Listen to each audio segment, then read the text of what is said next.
Hello everyone, स्वागत है आप सभी का एग्जाम गुरु यूट्यूब चैनल में। दोस्तों, इस वीडियो में हम लोग एयरफोर्स वाई ग्रुप एग्जाम के लिए रागा का प्रैक्टिस पेपर सॉल्व करने वाले हैं। हमारे साथ आप भी क्वेश्चंस को सॉल्व करते चलिए और वीडियो के लास्ट में हमें बताइएगा कि आज आपने 30 में से टोटल कितने क्वेश्चन सही किए हैं। दोस्तों, आज मैं रागा का पहला मॉक टेस्ट करवा रहा हूँ, तो इस मॉक टेस्ट का लेवल मैंने थोड़ा सा ईजी रखा है, तो आपको आज ज़्यादा से ज़्यादा स्कोर करके इस मॉक टेस्ट में दिखाना है। और जैसे ही वीडियो समाप्त हो तो आप सभी लोग जितने भी कैंडिडेट यहाँ पर आज मॉक टेस्ट को अटेंड करेंगे उन्हें कमेंट करके बताना है कि आज आपने 30 में से टोटल कितने क्वेश्चन सही किए हैं, ताकि बाकी सारे स्टूडेंट्स को भी कंपटीशन का पता चल सके और वे अपना स्कोर चेक कर सके कि बाकी सारे स्टूडेंट में वे कहाँ स्टैंड करते हैं। आज का मॉक टेस्ट का PDF मैंने ऑलरेडी टेलीग्राम चैनल में डाल दिया है। टेलीग्राम चैनल का लिंक आपको इस वीडियो के डिस्क्रिप्शन बॉक्स में मिल जाएगा, आप वहां से ज्वाइन करके इसे डाउनलोड कर लेना। और वीडियो स्टार्ट करने से पहले दोस्तों, अगर आप एक डिफेंस एस्पिरेंट हो तो आप अनअकैडमी का प्लस फीचर ज्वाइन कर सकते हो। यहाँ पर एक नया बैच लॉन्च किया गया है। इस बैच का नाम है शेरशाह, जो NDA का एक क्रैश कोर्स बैच है। इसमें अर्पित सर, धीरज सर और कार्तिकेय सर के द्वारा आपकी कंप्लीट प्रिपरेशन करवाई जाती है। यह बैच 22 मार्च से 11 अप्रैल तक चलने वाला है। एक और दूसरा बैच है, इस बैच का नाम है MNDA। यह भी एक 30 डेज का कंप्लीट क्रैश कोर्स है, जिसमें इंडिया के टॉप एडुकेटर से आपकी तैयारी करवाई जाएगी। यह बैच 15 मार्च से 15 अप्रैल 2021 तक चलेगा। अगर आप इनमें से किसी भी बैच को ज्वाइन करना चाहते हो तो ज्वाइन करने का लिंक मैंने इस वीडियो के डिस्क्रिप्शन बॉक्स में दे रखा है। जैसे ही आप उस लिंक पर क्लिक करोगे तो आप आ जाओगे इस पेज पर। अब आपको यहाँ से गेट सब्सक्रिप्शन पर क्लिक कर देना है। जैसे ही आप इस पर क्लिक करोगे तो एक दूसरा टैब आपके सामने ओपन होगा, जिसमें अलग अलग मंथ्स के लिए यहाँ पर प्लान्स बताए गए हैं। तो आप अपने हिसाब से कोई भी एक प्लान यहाँ से सेलेक्ट कर सकते हो। और नीचे दिए गए रेफरल कोड में अगर आप मेरा कोड यूज करते हो एग्जाम गुरु 10, तो आपको यहाँ पर सारे कोर्सेज पर 10% का डिस्काउंट मिल जाएगा। तो आप देख लेना, जो भी कोर्स आपको यहाँ से पसंद है आप उसे परचेज कर लेना। चलिए अब आज का मॉक टेस्ट स्टार्ट करते हैं। सो गाइज, स्टार्ट करेंगे सबसे पहले क्वेश्चन से। रीजनिंग का क्वेश्चन है और यहाँ पर आपसे पूछा गया है कि इसके नेक्स्ट वाले बॉक्स में किस तरह का फिगर आएगा। तो ध्यान से देखो इन सारे फिगर्स को, बिल्कुल आसान है। यहाँ पर आपको एक एरो दिख रहा है, दूसरे वाले बॉक्स में 2 एरो, तीसरे वाले बॉक्स में 3 एरो और चौथे वाले बॉक्स में 4 एरो है। यानी कि हर एक अगले बॉक्स में एक एरो इंक्रीज करते जा रहा है। तो लास्ट का जो आपका फिगर बना है वो इस प्रकार का कुछ है और ये एरो आपका यहाँ पर जाके मुड़ा हुआ है। तो अब इसका जो अगला फिगर बनेगा ना, उसमें एरो एक स्टेप और आगे बढ़ेगा और नीचे की ओर जाके मुड़ जाएगा। यानी कि इस क्वेश्चन का डी ऑप्शन करेक्ट आंसर है। आशा करता हूँ कि आप सभी लोगों ने इस क्वेश्चन को बिल्कुल आसानी तरीके से सॉल्व कर लिया होगा। चलिए अब आगे बढ़ते हैं अगले क्वेश्चन की ओर। तो देखो यहाँ पर 22 नंबर जो क्वेश्चन है वो मिस प्रिंटेड है। पूरा क्वेश्चन यहाँ पर छपा नहीं था, इसलिए मैंने उसे स्किप कर दिया है। अगला क्वेश्चन देखते हैं 23 नंबर।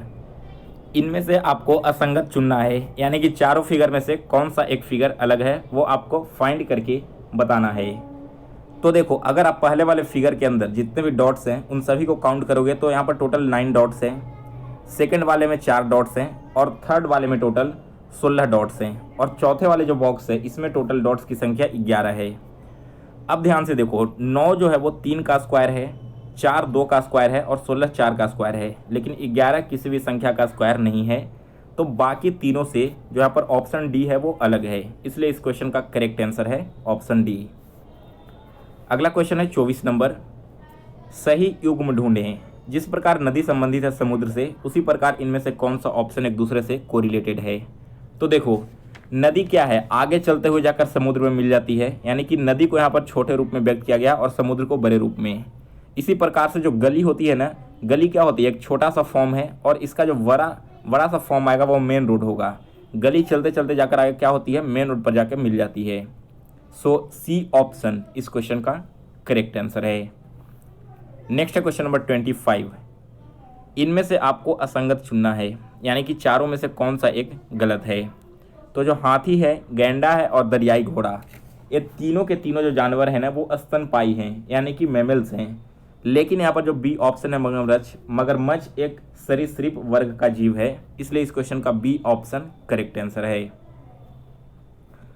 अगला क्वेश्चन है 26 नंबर। इसमें आपको गलत पद को चुनना है। तो देखो, अगर आप 3040 को 2 से डिवाइड करते हो तो आपको मिलेगा 1520। 1520 को 2 से डिवाइड करोगे तो आपको मिलेगा 760, और 760 को अगर आप 2 से डिवाइड करते हो तो आपको मिलेगा 380। लेकिन यहाँ पर 380 की जगह 390 लिख दिया गया है, जो गलत है। तो आप इसे रिप्लेस कर दो 380 से, और वापस से अगर आप 380 को 2 से डिवाइड करके देखोगे तो आपको लास्ट वाला टर्म यानी कि 190 मिल जाएगा। तो इस क्वेश्चन का सी ऑप्शन करेक्ट आंसर है। अगला क्वेश्चन है 27 नंबर। अक्षर का कौन सा समूह खाली स्थान पर क्रमवार रखने पर कौन सा विकल्प उसे पूरा करेगा? इस तरह के क्वेश्चंस एयरफोर्स जैसे एग्जाम में आपका टाइम कंज्यूम करने के लिए पूछ लिया जाता है। देखो इसे कैसे सॉल्व करेंगे। पहले वाले बॉक्स को ध्यान से देखो, यहाँ पर क्या आना चाहिए। तो ए है, खाली स्थान है, और सी है। अब ध्यान दो कि ए के बाद और कहाँ पर आपको दिख रहा है कोई ऑप्शन। तो देखो अगर यहाँ आप ध्यान से देखोगे तो ए के बाद डी आ रहा है ना, और डी के बाद खाली स्थान है। दैट मीन्स कि आपका जो पहला वाला ऑप्शन है वो क्या हो जाएगा, फर्स्ट वाले ऑप्शन को यहाँ पर आप डी पुट कर दो। इसके बाद देखो ए डी सी, फिर से ए आया है और फिर से खाली स्थान है और सी है। दैट मीन्स कि दूसरे वाले ऑप्शन में भी क्या होगा, डी होगा। इसके बाद सी है, फिर यहाँ पर खाली स्थान के बाद डी सी है, यानी कि अगला जो टर्म है वो ए आएगा। तो इस तरह से आपको सीरीज पता चल गई कि यहाँ पर जो सीरीज है वो कैसे बढ़ रहा है, ए डी सी इस तरह से करते हुए आगे बढ़ते चला जा रहा है। तो आप देख लेना सारे टर्म में आपको जहाँ पर भी ए डी और सी को पुट करने का जरूरत पड़े वो पुट कर दो, और इस तरह से आपका बी ऑप्शन इस क्वेश्चन का करेक्ट आंसर हो जाएगा। अगला क्वेश्चन देखिए 28 नंबर। प्रश्नवाचक चिन्ह के लिए सही विकल्प को चुनें।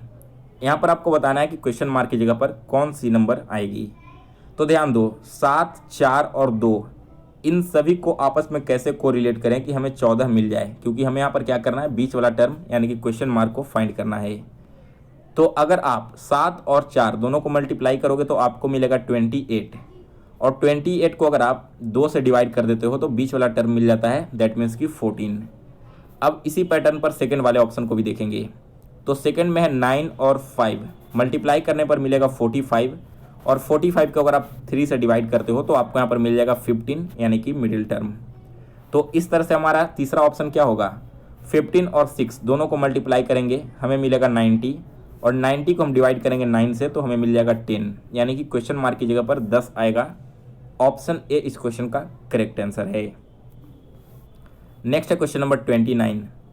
एक पुरुष ने एक महिला से कहा, तुम्हारे माँ के पति की बहन मेरी बुआ है, तो वह महिला का उस पुरुष से क्या संबंध है?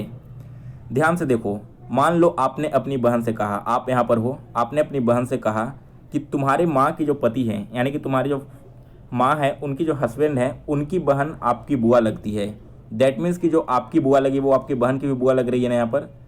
तो सिमिलर सी बात है कि यहाँ पर जो लड़के और लड़की का रिलेशन है वो भाई और बहन का है, इसलिए ए ऑप्शन इस क्वेश्चन का करेक्ट आंसर है।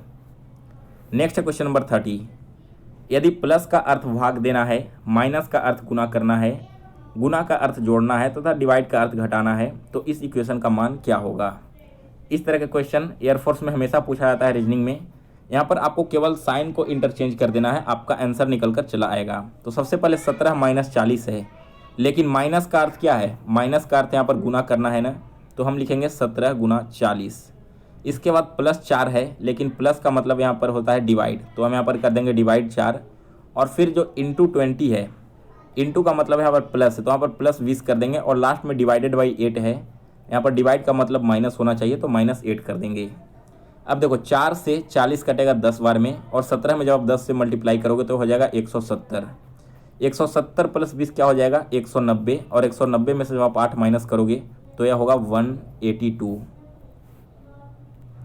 यानी कि इस क्वेश्चन का डी ऑप्शन करेक्ट आंसर है, इनमें से कोई नहीं। इस इक्वेशन का वैल्यू हो जाएगा टोटल 182। नेक्स्ट देखो क्वेश्चन नंबर 31 है जीके का क्वेश्चन। निम्न में से कौन एक पुराण नहीं है? तो देखो दोस्तों पुराण कितने हैं, पुराण जो यहाँ पर है टोटल उनके नाम हैं मत्स्य पुराण, विष्णु पुराण और नारद पुराण, लेकिन ये जो कनाद है ना यह पुराण नहीं है, इसलिए डी ऑप्शन इस क्वेश्चन का करेक्ट आंसर है। अगला क्वेश्चन है 32 नंबर। निम्न में से कौन त्रिपिटक का रूप नहीं है? दोस्तों त्रिपिटक 3 तरह के कौन कौन से होते हैं, विनय पिटक, सूत पिटक और अभिधम पिटक। सो सी ऑप्शन इस क्वेश्चन का करेक्ट आंसर है, ऐसा कोई भी पिटक नहीं है जिसका नाम है विनाद पिटक। अगला क्वेश्चन है 33 नंबर। विटामिन ए का रासायनिक नाम क्या है? इसका रासायनिक नाम है रेटिनॉल।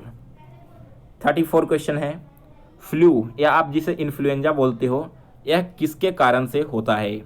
तो दोस्तों फ्लू होता है हमें विषाणु यानी कि वायरस के कारण से, इसलिए बी ऑप्शन इस क्वेश्चन का करेक्ट आंसर है। अगला क्वेश्चन है 35 नंबर, भारतीय फिल्म एवं टेलीविज़न संस्थान कहाँ स्थित है? यह स्थित है दोस्तों पुणे में। 36 क्वेश्चन है, GSLV का फुल फॉर्म क्या होता है? GSLV इसका फुल फॉर्म है जियो साइनरस सैटेलाइट लॉन्च व्हीकल, यानी कि बी ऑप्शन इस क्वेश्चन का करेक्ट आंसर है। नेक्स्ट है क्वेश्चन नंबर 37, हिंदी दिवस कब मनाया जाता है? दोस्तों प्रत्येक वर्ष 14 सितंबर को हम हिंदी दिवस के रूप में सेलिब्रेट करते हैं। 38 क्वेश्चन है, मोहन बागान क्लब किस वर्ष अस्तित्व में आया है? दोस्तों यह क्लब अस्तित्व में आया था 1911 में, यानी कि सी ऑप्शन इस क्वेश्चन का करेक्ट आंसर है। और यह जो मोहन बागान क्लब है यह भारत का सबसे पुराना क्लब है। तो आपसे एग्जाम में क्वेश्चन इस तरह से भी पूछा जा सकता है कि भारत का सबसे पुराना क्लब कौन सा है, तब आपका करेक्ट आंसर होगा मोहन बागान क्लब। और यह क्वेश्चन इस बार रेलवे के एग्जाम में पूछा भी जा चुका है। यह जो क्लब है वो कोलकाता में स्थित है, तो वेन्यू भी आप लोग याद रखो।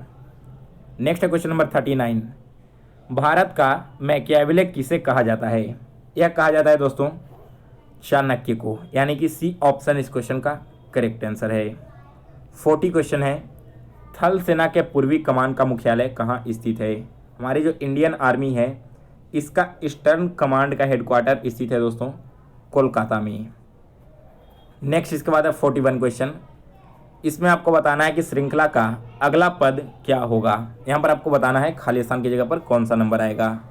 तो देखो अगर आप 5 में 2 से मल्टीप्लाई करते हो तो आपको मिलेगा 10, और 10 में 2 माइनस कर दोगे तो आपको सेकेंड वाला नंबर मिल जाएगा 8।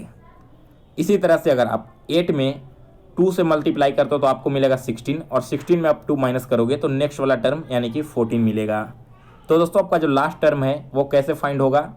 इसके लिए आपको 50 में पहले 2 से मल्टीप्लाई कर देना होगा, तो आपको मिलेगा 100, और 100 में से आप 2 माइनस करोगे तो यह आएगा 98, यानी कि इस क्वेश्चन का डी ऑप्शन करेक्ट आंसर है।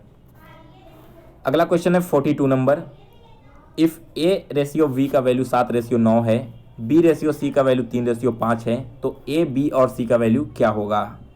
यह ट्रिक मैंने आपको पहले ही बताया है, बिल्कुल सिंपल है और आप सभी लोग जानते भी होंगे। अगर आप इसे तरीके से सॉल्व करना चाहते हो तो ऐसे लिख दो ABC, A के नीचे 7, B के नीचे 9। अब B/C 3/5 है ना, तो B के नीचे 3 और इसके नीचे 5। अब जो खाली स्थान बच गया है वहाँ पर आपको क्या फिल करना है? यहाँ पर खाली स्थान है तो लेफ्ट साइड वाला 9, और यहाँ पर खाली स्थान है तो राइट साइड वाला 3 फिल कर दो। अब इसे आपस में मल्टीप्लाई करो तो 9 × 5 होगा 45, 9 × 3 होगा 27, और 7 × 3 हो जाएगा 21। तो आपका A, B और C क्या आ गया? 21/27/45। अब इसे शॉर्ट कर दोगे तो 3 से डिवाइड होगा और यह हो जाएगा 7/9/15, यानी कि ए ऑप्शन इस क्वेश्चन का करेक्ट आंसर है।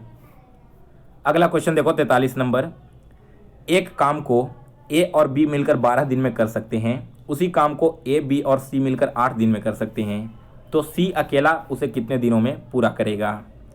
ए, बी और सी मिलकर किसी काम को 8 दिन में करते हैं, यानी कि एक दिन में एक वाई 8 काम करेगा, और ए और बी मिलकर एक काम को 12 दिन में कर सकते हैं। दैट मीन्स कि एक दिन में दोनों मिलकर एक वाई 12 काम करेंगे। हमें निकालना है सी का वैल्यू, तो ए, बी और सी तीनों का वैल्यू है 1/8, जिसमें से ए और बी का वैल्यू है 1/12। तो दोनों को अगर हम माइनस कर देते हैं तो हमें सी का वैल्यू यहाँ से पता चल जाएगा। 8 और 12 का एलसीएम लो तो यह होगा 24, 8 से 3 टाइम्स यानी कि 3 - 2, तो यह क्या हो जाएगा 1/24। यानी कि दोस्तों सी जो है वो एक दिन में 1/24 काम करता है, तो सी पूरे काम को कितने दिन में करेगा? 24 दिन में करेगा, यानी कि इस क्वेश्चन का बी ऑप्शन करेक्ट आंसर है। इसके बाद देखो अगला क्वेश्चन है 44 नंबर, एक आदमी साइकिल से 15 किलोमीटर प्रति घंटे की चाल से जाता है और पुनः वापस 10 किलोमीटर प्रति घंटे की चाल से अपने स्थान पर लौट जाता है, तो औसत चाल यानी कि एवरेज स्पीड बताइए।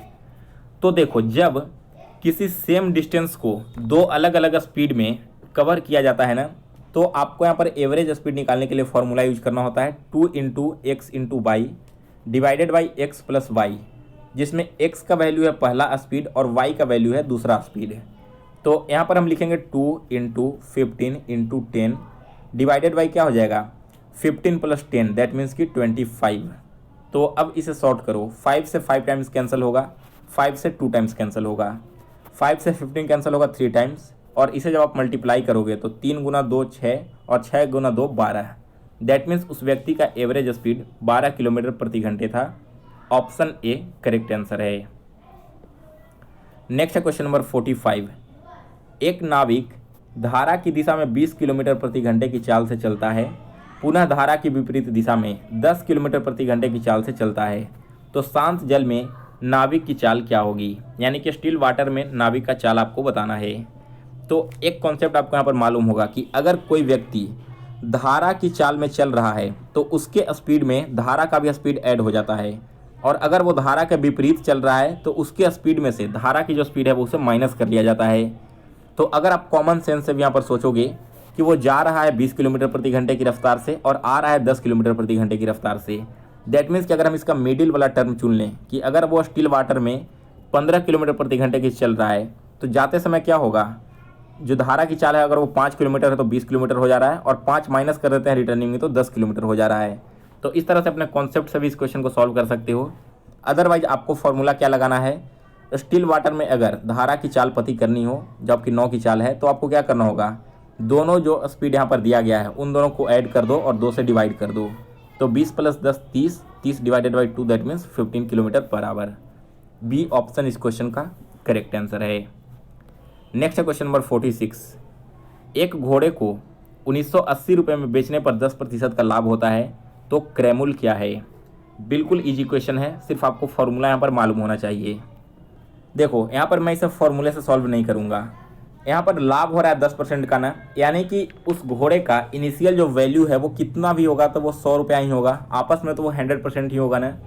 लेकिन यहाँ पर 10% का लाभ हो रहा है, दैट मीन्स कि अब उसका जो वैल्यू है वो 110% हो गया है। और 110% वैल्यू कब हो रहा है, जब आप उसे 1980 में बेच रहे हो, यानी कि 110 का वैल्यू यहाँ पर 1980 है। आपसे पूछा गया क्रय मूल्य, यानी कि 100% का मूल्य पूछा गया है। तो अगर 110 का वैल्यू है 1980, दैट मीन्स एक का वैल्यू क्या होगा 1980/110। इसे आप काटोगे तो यह कटेगा यहाँ पर सबसे पहले एक बार में और 8 टाइम्स में, यानी कि 1% का वैल्यू आपका क्या हो गया 18। हमसे पूछा गया 100% का वैल्यू, तो 100 से मल्टीप्लाई कर देंगे यानी कि 1800। इसलिए सी ऑप्शन इस क्वेश्चन का करेक्ट आंसर है। अगला क्वेश्चन है 47 नंबर। एक संख्या को 357 से भाग देने पर 39 शेष आता है, तो उसी संख्या को 17 से भाग देने पर क्या शेष आएगा? तो देखो, मान लो किसी संख्या को 357 से भाग दे रहे हो तो 39 शेष आ रहा है ना, तो वो संख्या जो है वो क्या होनी चाहिए, 357 में आप 39 ऐड कर दो, तो इसे ऐड करने पर यह हो जाएगा 396। अब यहाँ पर देख लो, अगर आप 396 को 357 से डिवाइड करते हो तो आपका यहाँ पर जो रिमाइंडर है यानी कि जो शेष है वो क्या है 39 आ जाएगा। तो इस तरह से आपने यहाँ पर नंबर निकाल लिया कि किस नंबर को डिवाइड किया जा रहा है, 396 को। अब कंडीशन क्या है, हमसे क्वेश्चन में पूछा गया है कि इसे अगर 17 से डिवाइड करें तब क्या होगा। तो 17 से डिवाइड करो, सबसे पहले 2 टाइम्स 34 होगा, यहाँ पर आएगा 5 और ऊपर से 6 उतरेगा। अब 17 से 3 टाइम्स लगाओगे तो 51 होगा, और 56 में से 51 माइनस हुआ तो बचेगा 5, यानी कि यहाँ पर ए ऑप्शन इस क्वेश्चन का करेक्ट आंसर है। नेक्स्ट है क्वेश्चन नंबर 48। 3 अंकों की कितनी संख्याएं हैं जो 6 से विभाज्य है? तो देखो, सबसे पहले 3 अंकों की वैसी पहली संख्या कौन है जो 6 से डिवाइड होती है, और 3 अंकों की वैसी दूसरी संख्या कौन है जो 6 से डिवाइड होती है, सॉरी लास्ट संख्या कौन सी है। तो देखो, पहली संख्या 102, 3 अंकों की पहली संख्या 102 है जो कि 6 से डिवाइड हो जाएगी, और जो लास्ट वाला नंबर है वो आपका नंबर है 996। तो पहला संख्या हमने निकाल लिया 102, लास्ट संख्या है 996, और डिफरेंस कितने का आएगा, 6 से डिवाइड होना है यानी कि 6। तो अब आपको फॉर्मूला यूज करना है, last term equal to first term into n-1 into d. यहाँ पर लास्ट टर्म आपका हो जाएगा 996, फर्स्ट टर्म a हो जाएगा 102, और डिफरेंस आपका 6 हो जाएगा। तो हम यहाँ से n का वैल्यू फाइंड कर सकते हैं। देखो, इसे यहाँ पर लिखेंगे 996 equal to 102 into n-1 into 6। अब 102 जो है वो इधर आकर माइनस हो जाएगा 996 से, तो यह माइनस होने के बाद हो जाएगा 894 इक्वल टू n-1 इंटू 6। अब वापस से 6 जो यहाँ पर मल्टीप्लाई में है वो आकर यहाँ पर डिवाइड में आ जाएगा। तो जब आप 894 को 6 से डिवाइड करोगे तो यह होगा 149 इक्वल टू क्या होगा n-1। तो अगर n-1 का वैल्यू 149 है तो n का वैल्यू क्या होगा 149 प्लस 1 दैट मीन्स की 150। सो इस क्वेश्चन का बी ऑप्शन करेक्ट आंसर है। अगला क्वेश्चन है 49 नंबर। किसी आयत की लंबाई तथा चौड़ाई को क्रमशः 30% तथा 20% बढ़ाने पर क्षेत्रफल में कितने प्रतिशत की वृद्धि होगी। देखो, जब भी 2% कंटिन्यू इंक्रीज किया जाए तो आपको फॉर्मूला यूज करना है a plus b plus a into b divided by 100। और वही अगर यहाँ पर इसका परसेंटेज को माइनस किया जाता तो प्लस की जगह पर हम माइनस साइन का यूज कर लेते हैं। तो a का वैल्यू है 30 प्लस v का वैल्यू है 20 प्लस क्या हो जाएगा 30 इंटू 20 डिवाइडेड बाई 100। तो एक शून्य से एक शून्य कैंसिल और दूसरे शून्य से दूसरे शून्य। 30 प्लस 20 हो जाएगा 50 प्लस में 3 इंटू 2 हो जाएगा 6। तो 50 और 6 को ऐड करेंगे 56%, यानी कि इस क्वेश्चन का ए ऑप्शन करेक्ट आंसर है। नेक्स्ट है क्वेश्चन नंबर 50। किसी वृत्त की त्रिज्या को 20% बढ़ाने पर क्षेत्रफल में कितने प्रतिशत की वृद्धि होगी। एक सर्कल है, इसके रेडियस को हमने 20% इंक्रीज कर दिया है, तो इसके एरिया में कितने परसेंट की वृद्धि होगी। यह क्वेश्चन मैंने आपको मैथ्स के क्लास में करवाया है। तो लास्ट का क्वेश्चन आप सभी के लिए होमवर्क है, आप इसे अभी ही सॉल्व करो और फिर कमेंट बॉक्स में बताना कि इस क्वेश्चन का करेक्ट आंसर क्या है। और आज का वीडियो समाप्त करने से पहले दोस्तों एक छोटी सी इन्फॉर्मेशन है। एयरफोर्स, नेवी और कोस्ट गार्ड जैसे डिफेंस एग्जाम्स के लिए जीके का एक कंप्लीट ई बुक तैयार किया गया है। इस ई बुक में सारे टॉपिक वाइज क्वेश्चंस इंक्लूड किए गए हैं और यह जो क्वेश्चन है वो पिछले 3 सालों के एग्जाम पैटर्न को ध्यान में रखते हुए ही बनाया गया है। तो केवल और केवल आपको इंपॉर्टेंट क्वेश्चंस इस ई बुक में देखने को मिलेंगे। और दोस्तों लास्ट में आपको प्रीवियस ईयर के 2 क्वेश्चन पेपर भी मिल जाएंगे। पिछले 2 सालों में जो जीके क्वेश्चन पूछे हैं एयरफोर्स ने वो भी मैंने यहाँ पर इंक्लूड कर दिया है। तो यह ई बुक आपके डिफेंस एग्जाम के लिए बहुत ही हेल्पफुल साबित होने वाला है। आप एग्जाम से पहले एक बार इसे जरूर पढ़ के जाना। इसे डाउनलोड करने का लिंक आपको इस वीडियो के डिस्क्रिप्शन बॉक्स में मिल जाएगा, आप वहां से इसे भी डाउनलोड कर लेना। और अगर आपको आज का मॉक टेस्ट पसंद आया हो तो इसे लाइक करें, शेयर करें और नए स्टूडेंट से रिक्वेस्ट है कि आप चैनल को सब्सक्राइब कर बेल नोटिफिकेशन को ऑन कर लें।